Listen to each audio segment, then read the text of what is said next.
மண்ணாளும் நாயகியே மஞ்சளுக்குள் வாழ்பவளே என்னாலும் என்னாவில் வந்து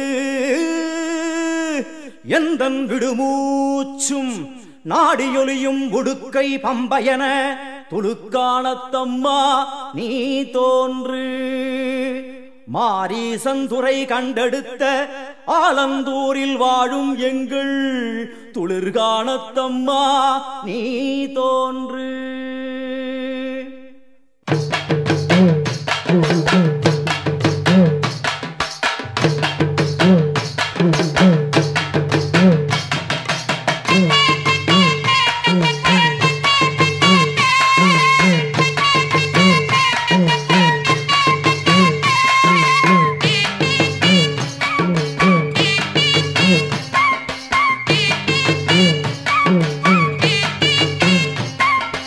அம்மன் அலங்காரம் தினம் தினம் காண வரம் வேணும். அம்மன் அலங்காரம் தினம் தினம் காண வரம் வேணும். அம்மன் அலங்காரம் கண்டுவிட்டா நம்ம குறை தீரும். அம்மன் அலங்காரம் கண்டுவிட்டா நம்ம குறை தீரும். அம்மனுக்கு விரதம் ஆதி முதல் இன்று வரை வழக்கம்.